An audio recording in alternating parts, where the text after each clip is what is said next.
by the Semi-Royal Shakespeare Company, which is a high school production troupe. My name is Vicki Rashbaum. I have been one of the coordinators for the Semi-Royal Shakespeare Company Parents Group for the last 5 years, and we welcome everyone to this production. Dee O'Brien is the director and producer, and this was initially her idea to involve junior high and high school students in Shakespeare many years ago. Today we will be talking about why students decide to join a troupe like this and commit 3 or 4 or 5 months of their school year to these rehearsals and learning these plays. We will also talk about the choice of costumes and the different decades that we choose to do the plays in.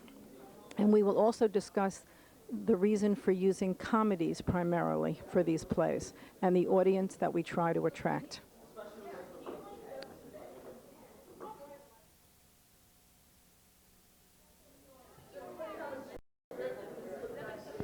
At this point, we'd like to talk about the choice of the 1960s as the decade in which this play is being performed.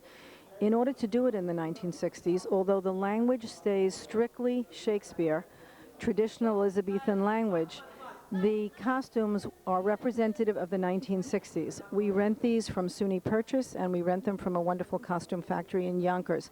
Now we would like to talk to one of the students. His name is David Morehouse, who has been in the Semi-Royal Shakespeare Company for 4 years and has mastered many interesting roles, many, especially comedic. David, we would like to know why you first decided to join the Semi-Royal Shakespeare Company when you were about 13 or 14? Yeah.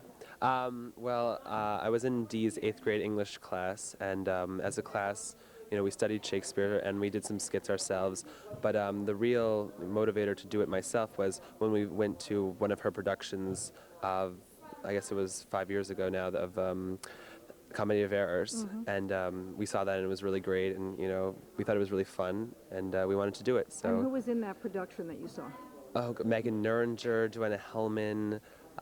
So those high school students were currently in the Semi-Royal Shakespeare, yes. And you were in 8th grade at that time? Yes. Okay. And it was just really fun. And so, I auditioned, and I got part of Duke Orsino in 12th Night, and thought it was really, great, and I've done it ever since. Can you tell us what are the plays that you have done so far in Semi-Royal? Well, as I said, I was Duke Orsino in 12th Night, and then sophomore year I was Demetrius in A Midsummer's Night Dream, and last year I was Cousin Slender in The Merry Wives of Windsor, and then this year I'm Touchstone the Clown.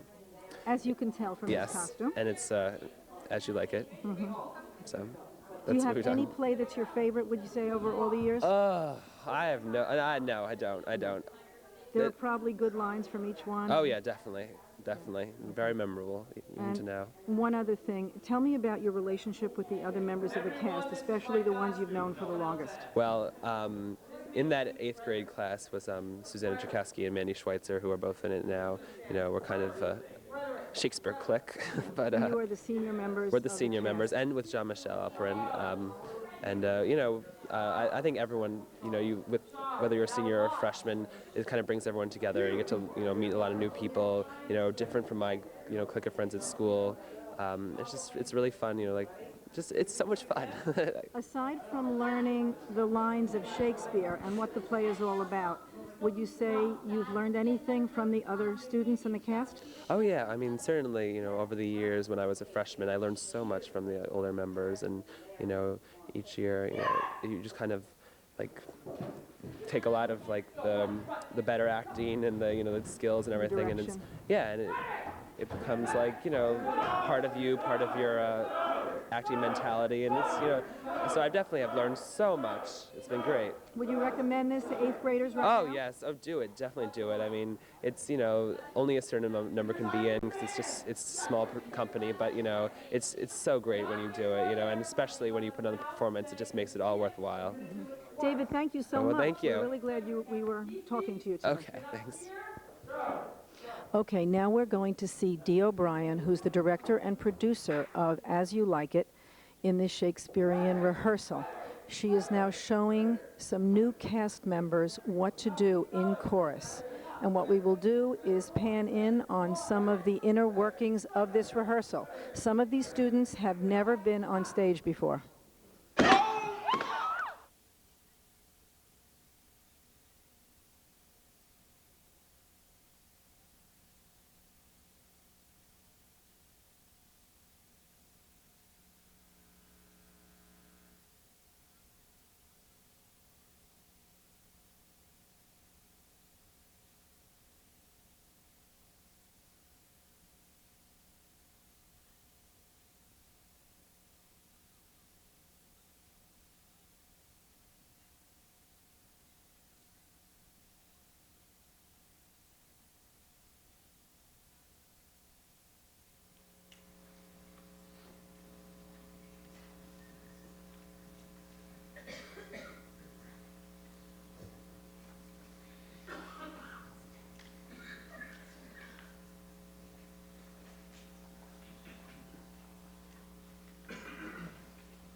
promise to procure my fall and by the doom of death and woes and all. Merchant of Syracuse, plead no more. I am not partial to infringe our laws. The enmity and discord which of late sprang from the rancorous outrage of your dupe to merchants, our well-dealing countrymen, who wanting guilders to redeem their lives, have sealed his rigorous statutes with their bloods. For since the mortal intestine jars twixt thy seditious countrymen and us, it hath in solemn synods been decreed, both by Syracusians and ourselves, to admit no traffic to our adverse towns. Nay more, if any born in Ephesus be seen at any Syracusian marts and fairs, again, if any Syracusian born come to the bay of Ephesus, he dies. His goods confiscate to the Duke's disposed, unless 1,000 marks be levied to quit the penalty and to ransom him. Therefore, by law, thou art condemned to die. Yet this my comfort, when your words are done, my woes end likewise with the evening sun. Very well, Syracusian, say in brief the cause why thou departest from thy native home, and for what cause thou camest to Ephesus. A heavier task could not have been imposed than I to speak my griefs unspeakable. Yet that the world may witness that my end was wrought by nature, not by vile offense, I'll utter what sorrow gives me leave.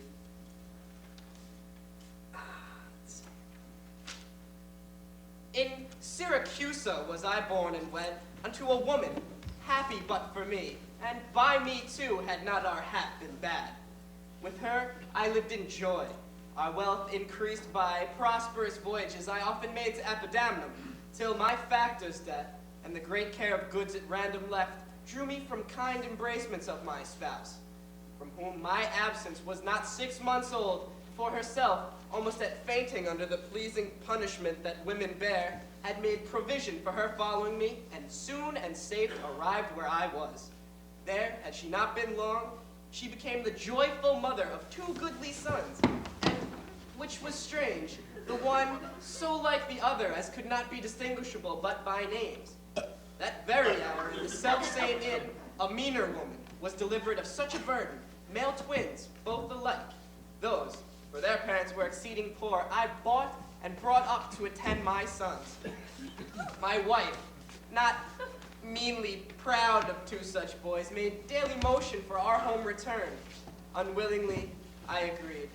Alas, too soon we came aboard. A league from Epidamnum had we sailed, before the always wind-obeying deep gave tragic instance of our harm.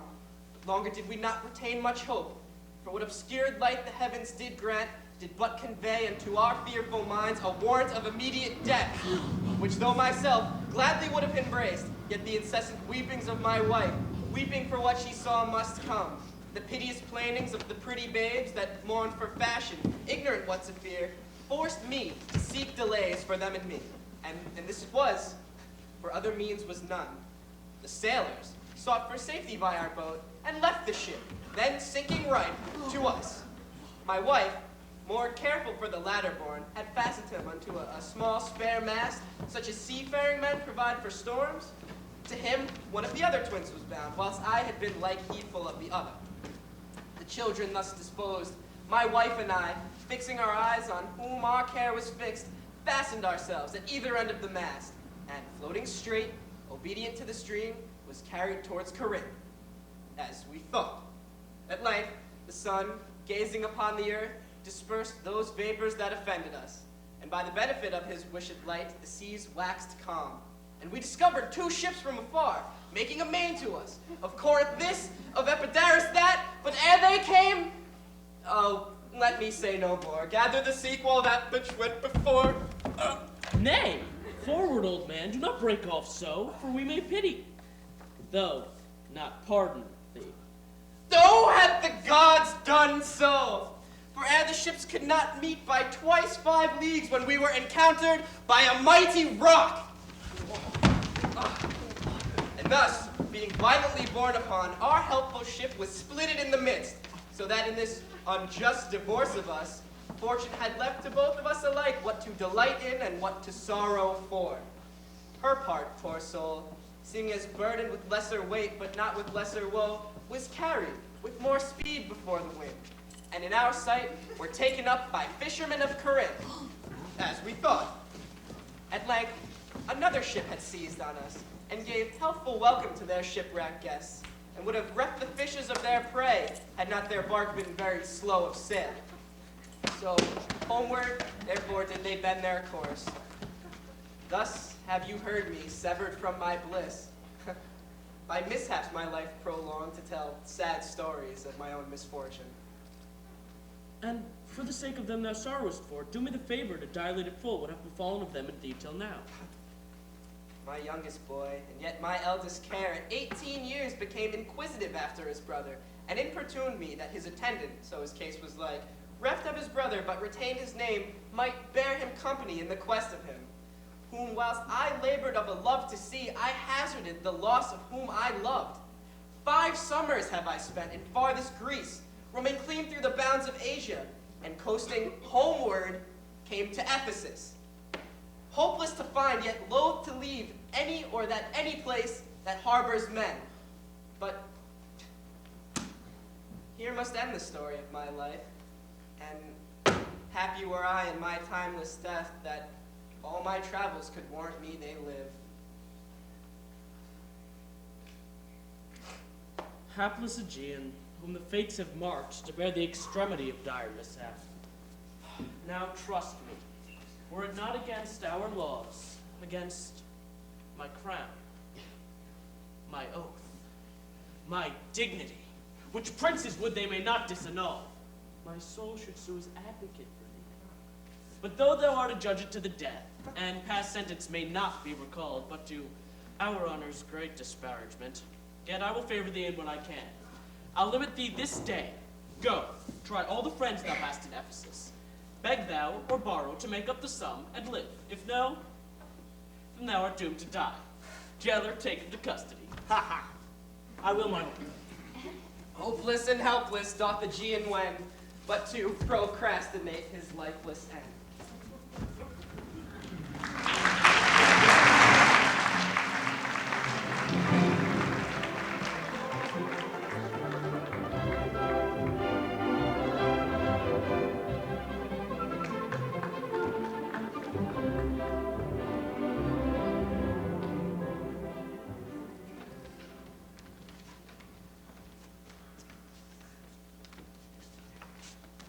Give out, thou art of Epidamnum, lest that your goods too soon be confiscated.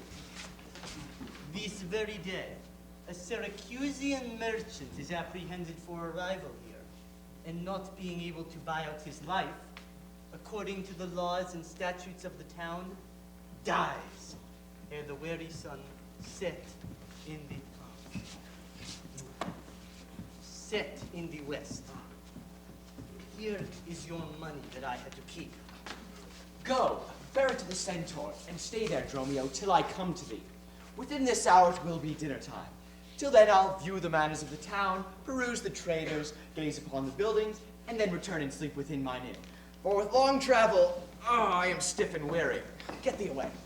Many a man would take you at your word, sir, and go indeed, having so good a meed. A trusty villain, sir, that very often I am dull with care and melancholy, lightens my humor with his merry jests. What, will you walk with me about the town, and then return with me and dine within mine inn? I am invited, sir, to certain merchants, of whom I hope to make great benefit. I crave your pardon. Soon, at 5 o'clock, I shall meet with you upon the mart, and afterward consort you till bedtime. My present business calls me from you now. Farewell till then. I will go lose myself and wander up and down to view the city. Sir, I commend you to your own content.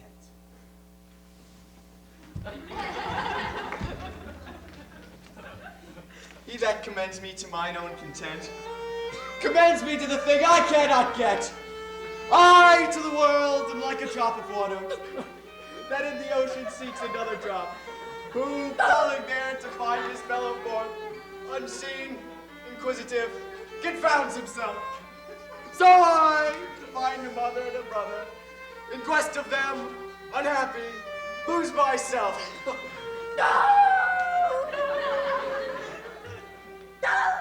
Here comes the almanac of my true date. What now? How chance thou art returned so soon? Return so soon? Rather, approach too late. The capon burns, the pig falls in the spit. The clock has struck 12 upon thy bell. My mistress made it 1 upon my cheek. She is so hot because the meat is so cold. The meat is so cold because you come not home. You come not home because you have no stomach. You have no stomach having broke your fast. But we, that know what 'tis to fast and pray, are penitent for your default today. Oh, stop in your whim, sir, and tell me this, I pray. Where have you left the money that I gave you? Oh, 6 pence I had a Wednesday last to pay the saddler for my mistress' crupper. The saddler had it, sir. I kept it not. I am not in a sportive humor now. Tell me, and dally not, where's the money I gave you? We being strangers here, how darest thou trust so great a charge from thine own custody? I pray you jest, sir, as you sit at dinner. I from my mistress come to in post. If I return, I shall be post, indeed, for she will score your faults upon my pate. Methinks your maw like mine should be your clock, and strike you home without a messenger. Come, Dromio, come. These jests are out of season. Reserve them till a merrier hour than this. Where is the gold I gave in charge to thee? To me? Why, you gave no gold to me. Come on, sir knave, have done your foolishness, and tell me how thou hast disposed thy charge. My charge was but to fetch you from the mart, home to your house, the Phoenix, sir, as you sit at dinner. Now I am a Christian. Answer me. In what safe place have you bestowed my money? I shall break that merry little sconce of yours that stands on tricks when I am undisposed. Where is the 1,000 marks thou hast surveyed? I have some marks of yours upon my pate, some my mistress marks upon my shoulders, but not 1,000 marks between you both. If I should pay your worship those again, perchance you will not bear them patiently. Thy mistress's marks? What mistress slave hast thou? Your worship's wife. My mistress at the Phoenix. She that doth fast till you come home to dinner, and hopes that you will hie you home to dinner. What? Wilt thou flout me thus unto my face, being forbid? Take you that, sir knave, and that! For God's sake, hold your hands. If you will not, I'll take my view. Oh, by some device or other, I'm more robbed of all my money. They say this town is full of cozenage, as nimble jugglers that deceive the eye, dark-looking sorcerers that change the mind, soul-killing witches that deform the body, disguised cheaters, prating mountebanks, and many such like liberties of sin. If it proves so, I'll be gone sooner. I'll send her to go seek this slave. I greatly fear my money is not safe.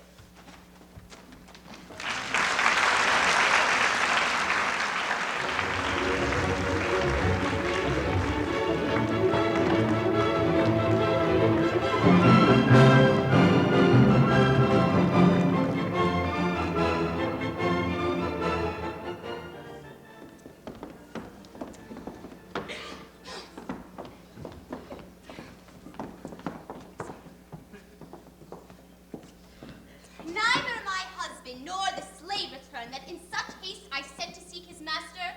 Sure, Lucian, it is 2 o'clock. Perhaps some merchant hath invited him, and from the mart he's somewhere gone to dinner. Good sister, let us dine and never fret. Man is master of his liberty, time is their master, and when they see time, they'll go or come. If so, be patient, sister. Why should their liberty than ours be more? Because their business still lies out the door. Look, when I serve him so, he takes it ill.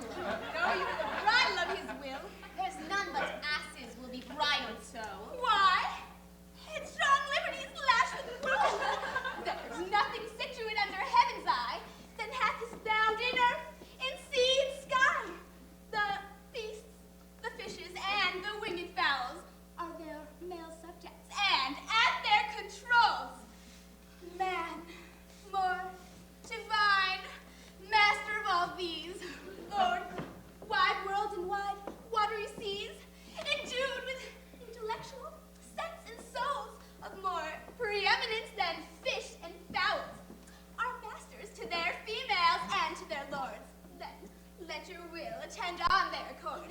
servitude makes to keep you unwed. Not this, but troubles of the marriage bed. But were you wedded, you would bear some sway. Ere I learn love, I'll practice to obey. How if your husband starts him otherwhere? Till he come home again, I would forbear. Patience unmoved.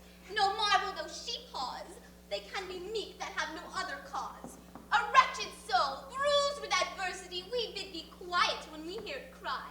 But were we burdened with like weight of pain, as much or more we should ourselves complain. So thou, that has no unkind mate to grieve thee, with urging helpless patience would relieve me. But if thou live to see like right bereft, this foolish patience will in me be kept. Well, I will marry one day, but to try. Here comes your man, now is your husband nigh. Later. Say, is your tardy master now at hand? Nay, he's had 2 hands with me, and that my 2 ears can witness. Say, didst thou speak with him? Knowest thou his mind? Aye, he told his mind upon my ear, beshrews hand, could scarce understand them. Spake he so doubtfully thou couldst not feel his meaning? Nay, he struck so plainly that I could too well feel his blows. Withal, I could scarce understand But them. say, I prithee, is he coming home? It seems he hath great care to please his wife. Why, mistress, sure my master is horn mad. Horn mad, thou villain! I mean not cuckold mad, but sure he is stark mad. When I desired him to come home to dinner, he asked me for 1,000 walks in gold. 'Tis dinner time, quoth I.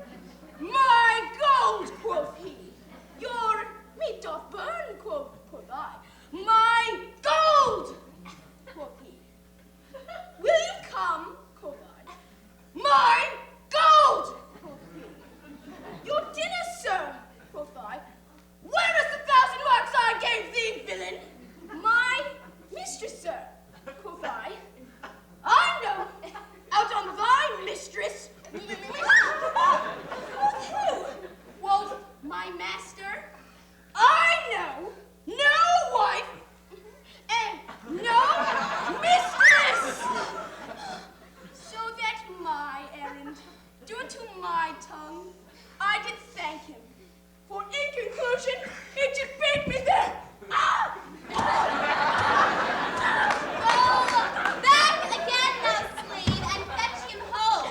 Go back again and be no beaten home? For God's sake, send some other messenger. Back, slave, or I will break thy pate across. And he will bless that cross with other beating. Between you, I shall have a holy head. Hence, prating peasant, fetch thy master home. Am I so round with you, as you with me, that like a football you do spurn me thus? He will spurn me hence, and she will spurn me hither. If I last in the service, you must case me in leather. Fie, how impatience lurk in your face! His company must do his minions grace, whilst I at home starve for a merry look.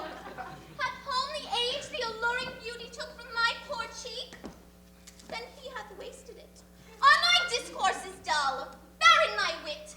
If voluble and sharp discourse be marred, unkindness blunts them more than marble hard.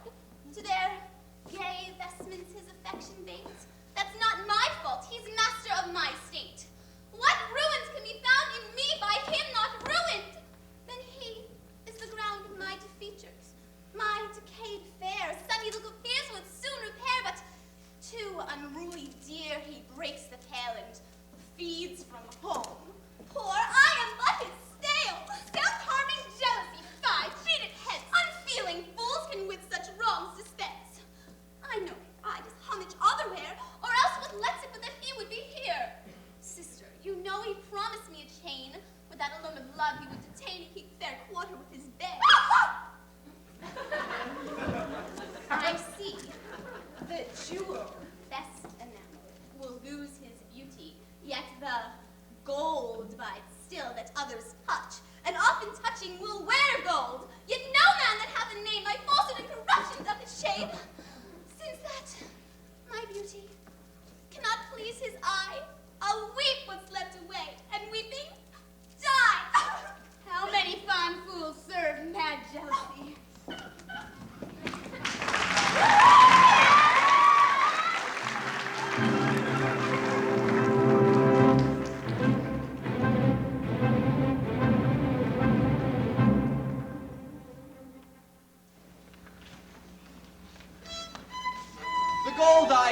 Dromio, is laid up safe at the Centaur. And the heedful slave has wandered forth in care to seek me out. By computation and mine host report, I could not speak with him since I sent him from the mark.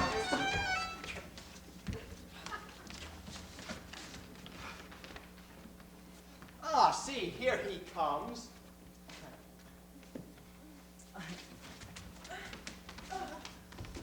How now, sir? Is your merry humor altered? As you love strokes, so jest with me again. You know no centaur? You receive no gold? Your mistress sent to have me home to dinner? My house was at the Phoenix? Wast thou mad that thou so madly thou didst answer me? What answer, sir? When spake I such a word? Even now, even here, not half an hour since. I have not seen you since you sent me hence home to the Centaur with the gold you gave me. Villain, thou didst deny the gold's receipt, and toldst me of a mistress and a dinner, for which I hope thou feltst I was displeased. I'm glad to see you in this merry vein. What means this jest? I pray you, master, tell me. Yea, dost thou jeer and flout me in the teeth? Thinkst thou I jest? Oh, take thou back! Hold, sir! Hold, sir! For God's sake, what means this jest? I pray you, master, tell me! Because that I familiarly sometimes do use you for my fool, and chat with you. Your sauciness will jest upon my love, and make a common of my serious hours. When the sun shines, let foolish gnats make sport, but creep in crannies when he hides his beams. If you will jest with me, know my aspect, and fashion your demeanor to my looks, or I'll beat this method in your sconce. Sconce, you call it, so you would leave battering. I'd rather have it ahead, and you use these blows long. I shall get a sconce for my head and ensconce it too, or else I shall seek my wit in my shoulders. But I pray, sir, why am I beaten? Dost thou not know? Nothing, sir, but that I'm beaten. Shall I tell you why? Aye, sir, and wherefore? For they say every why hath a wherefore. Why first, for flouting me, and then wherefore? For urging it the second time to me. Was there ever any man thus beaten out of season, when in the why and the wherefore was neither rhyme nor reason? Well, sir, I thank you. Thank me, sir? For what? For the something that you gave me for nothing. I'll make you amends next to give you nothing for something. But soft. Who wafts us yonder? I, Antipholus, look strange and proud. Some other mistress hath thy sweet aspects. I am not Adriana, nor thy wife.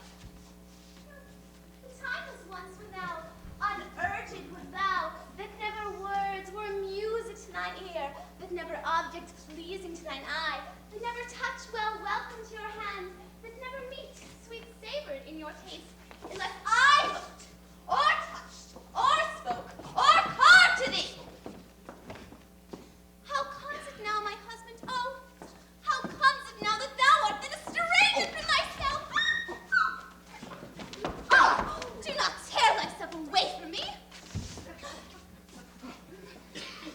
How deeply would it touch thee to the quick, shouldst thou but hear I were licentious, and that this body, consecrate to thee, by ruffian lust should be contaminate?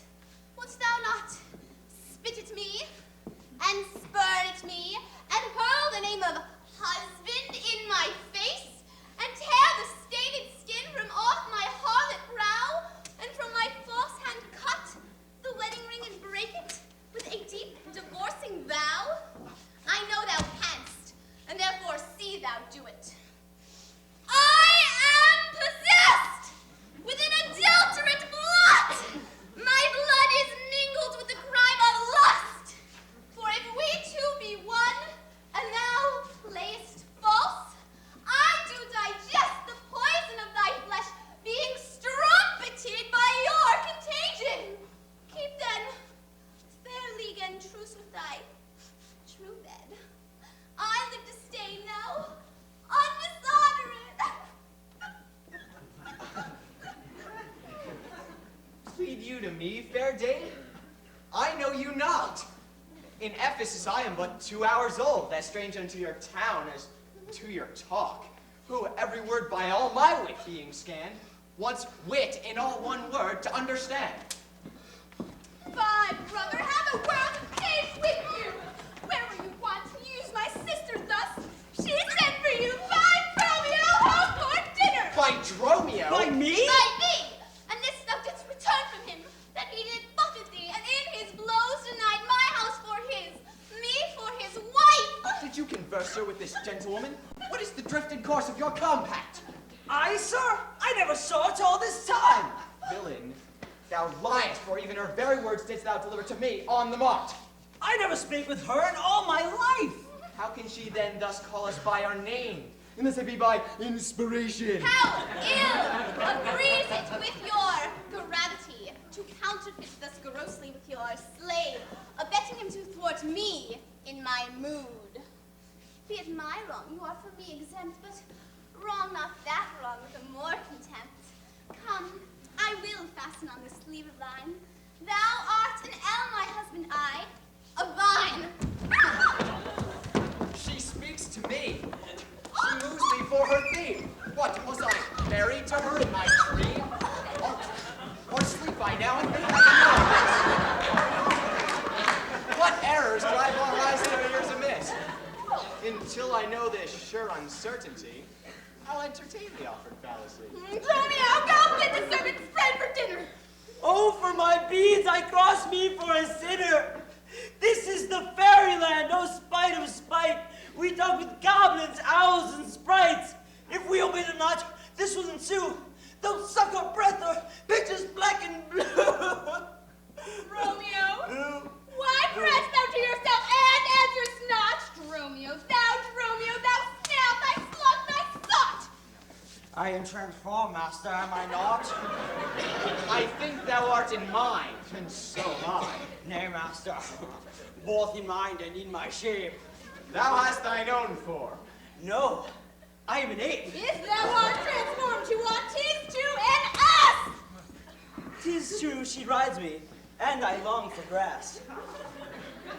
'Tis so, I am an ass. Else it could never be, but I should know her as well as she knows me.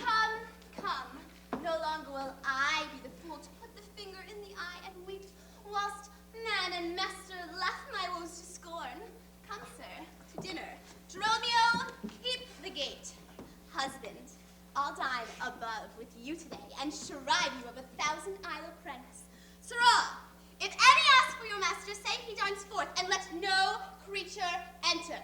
Come, sister, Dromio, play porter well. Am I in earth, in heaven, or in hell?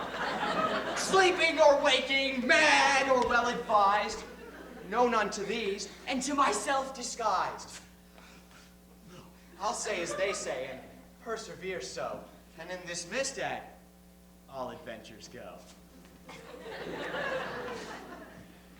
Master, shall I be porter at the gate? I let none enter lest I break your pace. Come, Antibulus, we dine too late.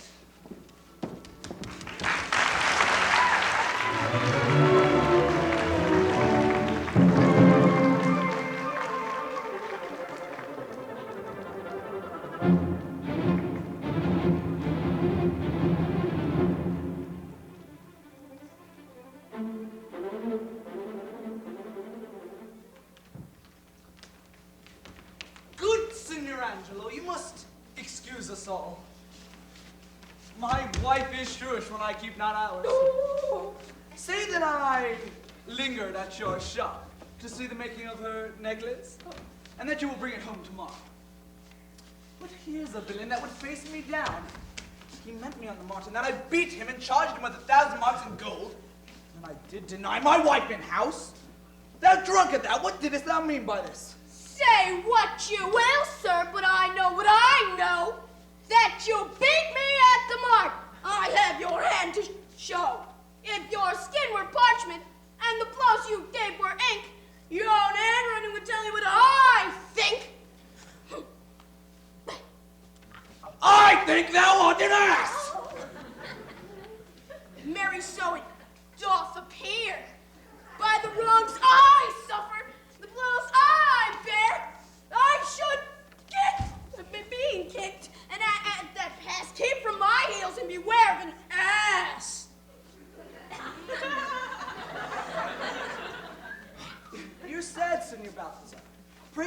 cheer may answer my goodwill in your good welcome here. I hold your dainties cheap, sir, and you're welcome, dear. Ah, O Senor Balthazar, either at flesh or fish, a table full of welcome makes scarce one dainty dish. Good meat, sir, is common. Set every chair afloat. And welcome more common, for that's nothing but words. Small cheer and great welcome makes a merry feast. Aye, to a niggardly host and a more sparing guest. But though my cates be mean, take them in good part. Better cheer may you have, but not with better heart.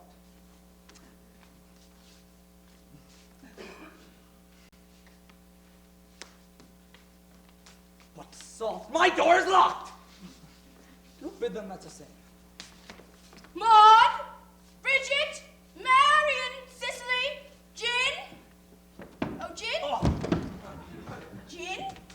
Mome, Maltose, Capon, Coxcomb, Idiot Patch, either get thee from the door, sit down at the hatch. Dost thou conjure for wenches when thou callest for such store? When one is too many, go, get thee from the door. What patches made our footer? My master stays in the street. Let him walk from whence he came, lest he catch cold on's feet. Who talks within there? Ho! Open the door. Right, sir, I'll tell you when, and you tell me wherefore. Wherefore? For my dinner. I have not dined today. Nor today, here you must not. Come again when you may. What art thou that keepest me out from the house that I owe? The porter for this time, sir, and my name is Dromio. Oh, villain! Thou hast stolen both mine office and my name. The one mere got me credit, the other mickle blame. If thou hast been Dromio today in thy place, thou wouldst have changed thy name for a face, and thy face for an ass. What coil is there, Dromio? Who are those at the gate? Let my master in, loose! They know he comes too late, and so tell your master. Oh, Lord, I must laugh. Have at you with the proverb, shall I?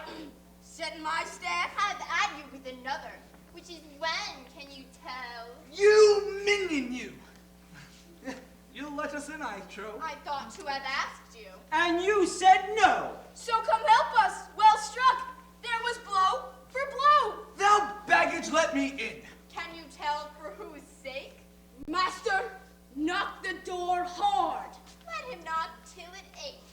You'll cry for this, minion, if I beat the door down. What needst thou all that? A pair of stocks in the town. Who is that at the door that keeps all this noise? By my troth, your town is troubled with unruly boys. Are you there? Wife? We might have come before. Your wife, Sir Knave? Go, get you from the door. If you went in pain, master, that knave would go sore. Here is neither a cheer, sir, nor a welcome. We would a fan have either. In debating which was best, we shall part neither.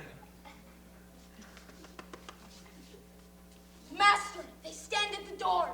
Bid them welcome hither. Dromio, there is something in the wind that we cannot get in. You would say so, master, if your garments were thin. Your gate is warm within, and here you stand out in the cold. It would make a man mad as a buck to be so bought and sold. Well, go fetch me something. I'll break open the gate.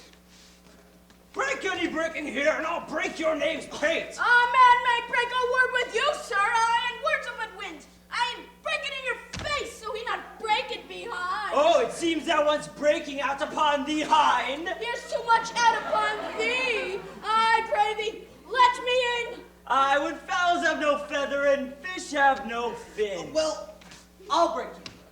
Go borrow me a crow. Ooh, a crow without a feather, master. Mean you so? Or a fish without a fin. It's a crow without a feather. If a crow help us in, we'll pluck a crow together.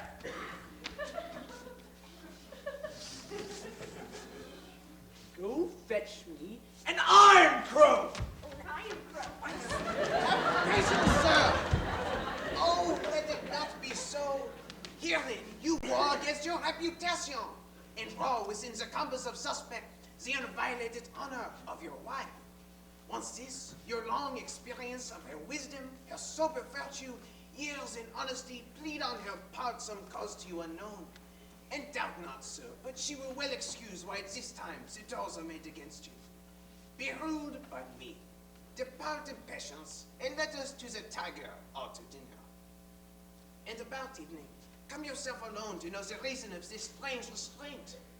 If by strong hand you offer to break in now in this stirring passage of the day, a vulgar comment will be made of it, and that supposed by the common rout against your yet ungallant estimation, that may with foul intrusion enter in and dwell upon your grave when you are dead.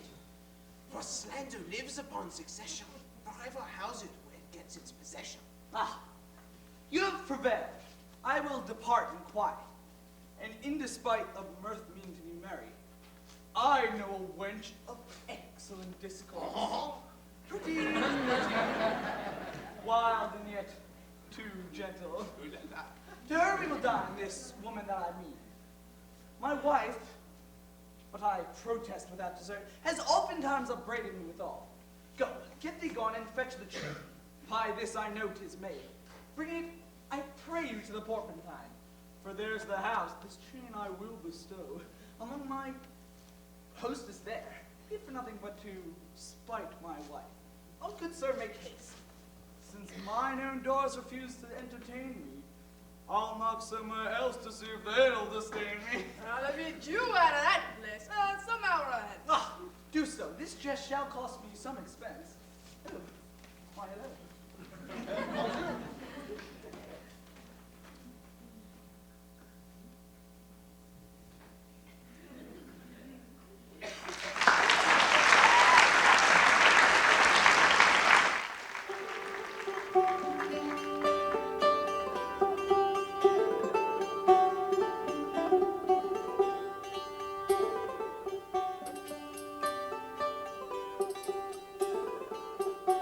Semi-Royal Shakespeare Company when you were about 13 or 14? Yeah. I was in Dee's 8th grade English class, and as a class, we studied Shakespeare and we did some skits ourselves. But the real motivator to do it myself was when we went to one of her productions of, I guess it was 5 years ago now, of Comedy of Errors, and we saw that and it was really great, and we thought it was really fun, and we wanted to do it. So. And who was in that production that you saw? Oh, Megan Nuringer, Joanna Hellman. So those high school students were currently in the Semi-Royal Shakespeare, yes. and you were in 8th grade at that time? Yes. Okay. And it was just really fun, and so I auditioned, and I got part of Duke Orsino in 12th Night, and thought it was really great, and I've done it ever since. Can you tell us what are the plays that you have done so far in Semi-Royal? Well, as I said, I was Duke Orsino in 12th Night, and then sophomore year I was Demetrius in A Midsummer's Night Dream, and last year I was Cousin Slender in The Merry Wives of Windsor, and then this year I'm Touchstone the Clown. As you can tell from his costume. And it's As You Like It. So Do that's you what have we've any done. play that's your favorite, would you say, over all the years? I have no, I don't. There are probably good lines from each one. Oh yeah, definitely. Very memorable, even to now. One other thing, tell me about your relationship with the other members of the cast, especially the ones you've known for the longest. Well, in that 8th grade class was Susanna Czerkowski and Mandy Schweitzer, who are both in it now. We're kind of a Shakespeare clique, but you are the senior members. We're the senior members, and with Jean-Michel Alperin. I think everyone, whether you're a senior or a freshman, it kind of brings everyone together. You get to, meet a lot of new people, different from my, clique of friends at school. It's really fun, it's so much fun. Aside from learning the lines of Shakespeare and what the play is all about, would you say you've learned anything from the other students in the cast? Oh yeah, I mean, certainly, over the years when I was a freshman, I learned so much from the older members, and, each year, you just kind of, take a lot of, the better acting and the skills and everything, and it becomes part of you, part of your acting mentality, and it's, so I definitely have learned so much. It's been great. Would you recommend this to 8th graders right now? Oh yes, do it, definitely do it. I mean, it's, only a certain number can be in because it's a small company, but it's so great when you do it, and especially when you put on the performance, it just makes it all worthwhile. Mm-hmm. David, thank you so well, much. Thank you. We're really glad we were talking to you today. Okay, thanks. Okay, now we're going to see Dee O'Brien, who's the director and producer of As You Like It, in this Shakespearean rehearsal. She is now showing some new cast members what to do in chorus. And what we will do is pan in on some of the inner workings of this rehearsal. Some of these students have never been on stage before. David, not yet. Oh, I'm sorry. Good luck. No more.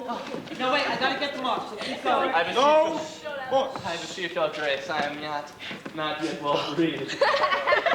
How dost thou, Charles? Lackey, I'm a lackey. Remember touching everyone. Tap him. Oh my God. He cannot speak, my lord. Grab him. He can. Fine. Bear him away. All right, no. It's get Richard, all of him, because that's how we're gonna exit. Richard, Deck, Adam, Jake, Ben. You. Stuff those things in your pockets. Bear them all. Don't drop them. Bear him away. Yeah, can you do that? You. It's you grab an arm. And you. Bear him away. Walk out off stage. Walk off stage. Don't drop them. Careful. What's his bad name? Nowhere. Don't Yeah. No, you like split on. Century. Okay. I wish you It's 4:20. energy at 4:20. Yo. Cut out. Dead space. Dead. Ready? 3 chants. Cut out. Dead. Space. Cut out. Dead space. Cut out. Dead space. Cut out. Dead space. Bring back dead space. Hi, we are now here with Susanna Cherkasky, who is also a primary actress in Shakespeare's As You Like It. Susanna has been with the company for 3 years, since her sophomore year in high school, and we just want to ask her a few questions also. Susanna, when you first chose to be in the Shakespeare Company, Semi-Royal Shakespeare Company, what was your motivation? What made you choose to be in this? Well, I had Dee as my 8th grade teacher, and first of all, I really liked her and I respected her a lot. And I'd actually done a scene from Midsummer as Helena with my friend who was Demetrius, and I really liked the play, and I decided I wanted to be Helena, so I decided to try out. Oh, that's great. Yeah. Okay, and what would you say are the main things that you have learned after being in the company for 3 years about other actors, about Shakespearean language, about how to use yourself on stage, how to help kids that are younger than you? Well, I guess this year I've gotten a great dose of helping people who are younger than me because I'm the oldest in the play as of now, and I think that it's hard because a lot of them are, they haven't been on stage before. It's their first time, so you have to teach them how to project, how to talk slowly.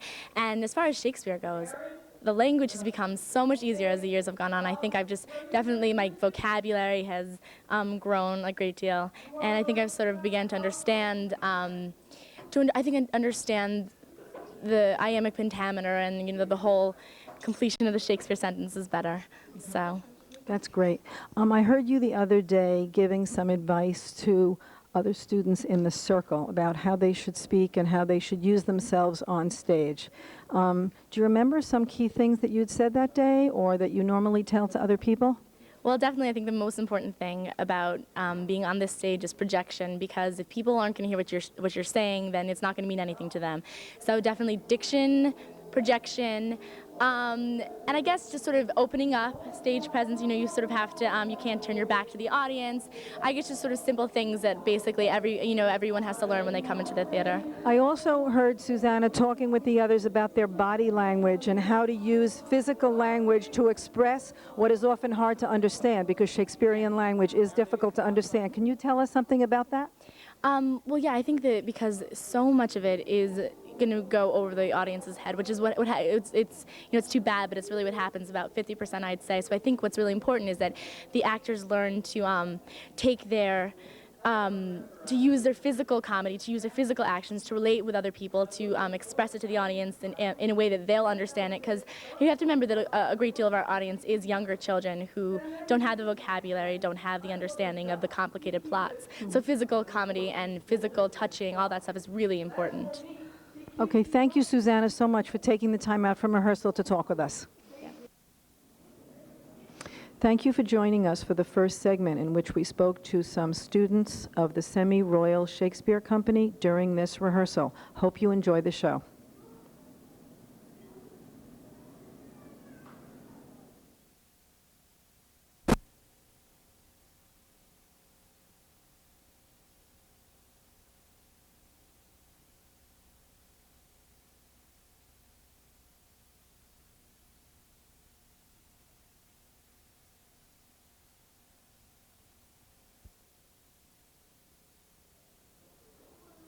Hi, during this segment we're going to discuss the choice of the 1960s as the decade in which As You Like It is being performed. And here we have a junior at Mamaroneck High School named Peter Hutchings, who has been with the company for how many years have you been? Since 8th grade, so this is my 4th year. Yeah, this is his 4th year with the company. And as you can see, he's dressed in 60s garb. Can you tell us, Peter, how they chose this costume and who you're supposed to be in the play? Okay, I'm Orlando in the play, and I'm going into the forest now. When I was back in the village, I basically wore a tie-dye shirt with a blue denim shirt over, kind of to represent like the early 60s, you know, like Sandlot, baseball, that sort of stuff. Now I'm into the woods. I'm wearing more of like a hippie stuff. I don't know if the pants are staying, but Well, certainly people wore see the shoes, see the shoes? blue jeans and sneakers in the 60s. In the East Village, especially of New York and I just other visited Berkeley. cities. And Berkeley, right, that's right.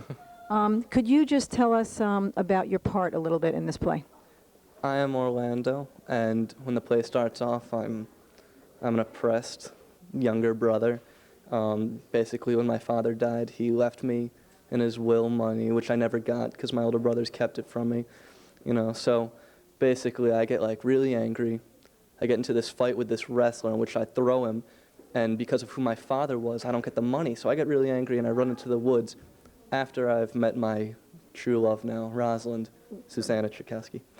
And in the woods, I go through a number of ordeals in which I meet Rosalind, my love, dressed up as a guy, and the guy helps me, gives me coaching lessons in how to win over the girl. So it's kind of like, you know, a whole ironic. You were definitely the protagonist in this play, right? Yeah, yeah. And how old would you say you're representing? Your character is about how old in this play? I'm 17. 17, okay.